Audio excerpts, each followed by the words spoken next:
Hey YouTube, so on Monday there was something that I wanted to explain, but that I was discussing with my reach when we were out, and yeah, our government's being run by a bunch of libertarian bleeding hearts who just are more focused on staying out of people's lives, and they say that people should only volunteer themselves if they know they have a problem, but they're only seeing part of that problem. They don't see the big picture. Here, at least from Doug's standpoint, but people who are have addiction or aren't living a life of crime, they're a danger to themselves and equally a danger to the public. And I mean, people are bleeding hearts are so focused in on the little details that they don't see the big picture. They don't see the underlying issue as to why they can't and have the pleasures of life, liberty, and the pursuit of happiness and all that. And too many of them end up in prison because they end up killing someone or robbing a place and all that. Focus, get to the point, get to the underlying issue. But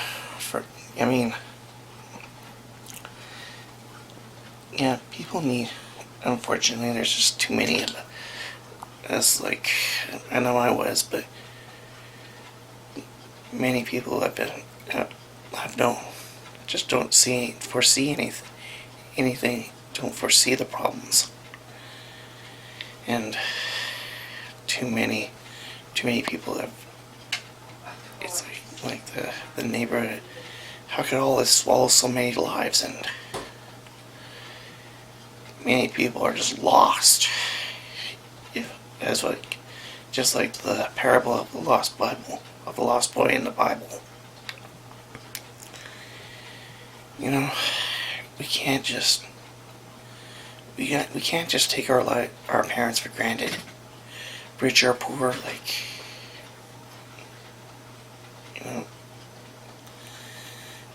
We gotta learn to have gratitude for our lives.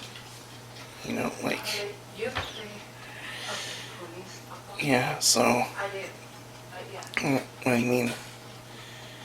we need to learn to, when we're so focused on, when we're so focused on, when we're so zoomed in on one little thing, we have that tunnel vision and all that. But if we zoom out and take a bird's eye view and step back from our lives, our perspective change becomes greater. It's like when you're walking down on the streets among the tall buildings, you can't tell their differences. But when you're on an airplane, you do. You see them. When we change the way we look at things, the things we look at change. That Monday night, we were heading to Power Ponds and saw what could have been a kind of a gang of some kind, trying to commit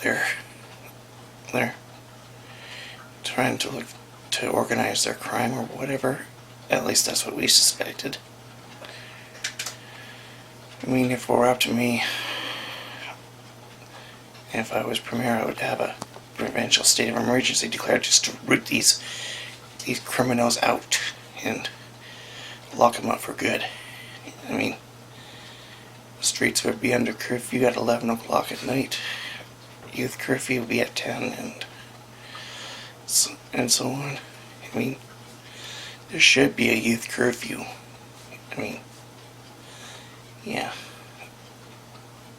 And too many people are they're trying to use other people's bad behavior to justify theirs. Come on, how's that? That will never make it right. So, that's all I can think of, and I mean, I mean, another way of putting it is that why would you worry about a speck in someone's eye when you can't see past the log in your own eyes? So what it means is that why would you worry about other people's problems when you've got your own? Like trying to help someone else solve someone else's problems, but you can't see it through your own. It's like being a hypocrite. Remove that log in your eye, and then you can remove the speck in someone else's eye. Yeah, that's a good way of putting it. As much as I like to judge someone, but it's like telling a tree by its fruit. You know, if it's bad, then yeah, it needs to be burned. Similarly, like you can tell, if you can tell all the fruit from a tree, you can watch what their person's intentions are by their actions. You know, I may be a Christian, but I need to learn to keep my faith in a solid foundation, as they say. I mean, we can't just give in to our selfish desires, and then when we do renounce those desires, then our lives change for the better. Then we break away, then we're free and all that. Yeah, I know I've done things that I shouldn't have in my past, but I must repent of those and just turn away from all those things and learn from it. I need to learn from my mistakes.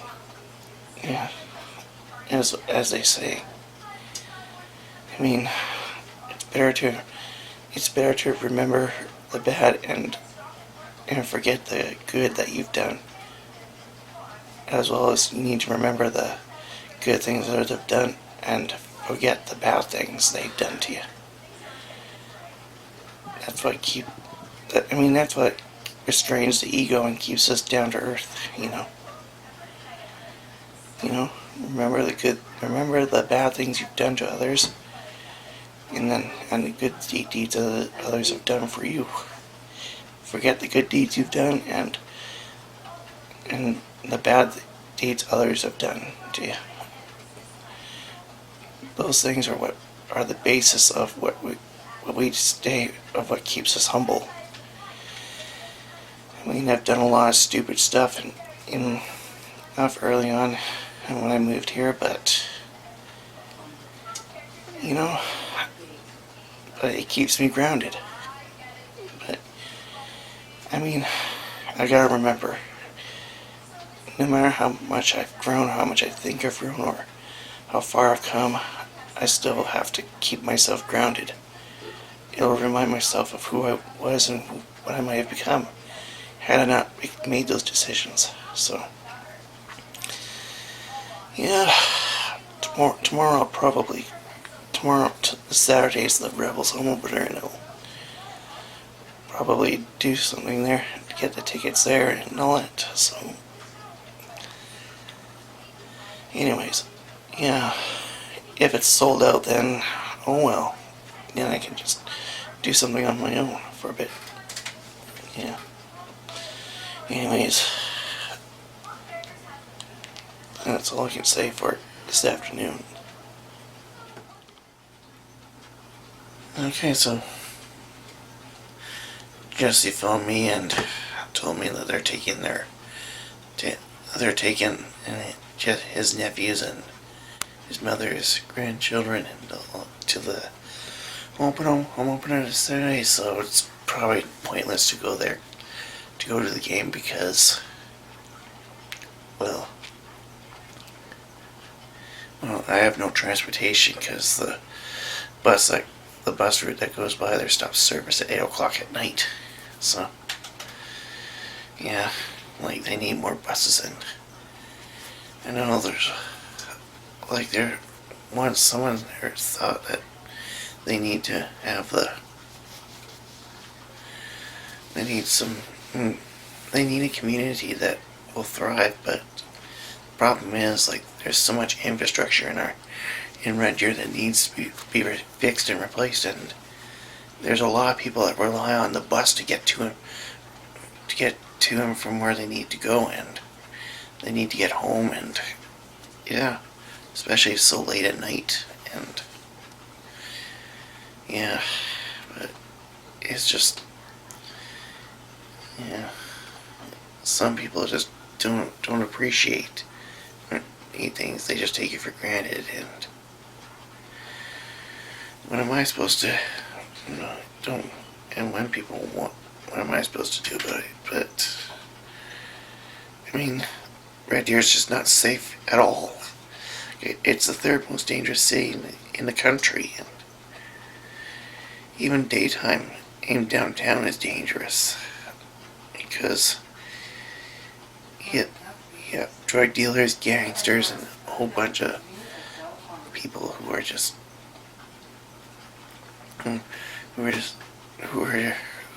looking to pick a fight with someone, and I'm the least likely one. Yeah, I'm one of the least likely to pick a fight anyway. So, anyways, I think that's all I can say for this vlog. So, I'm gonna wrap it up and just see what tomorrow brings. So until then, stay tuned for more vlogs.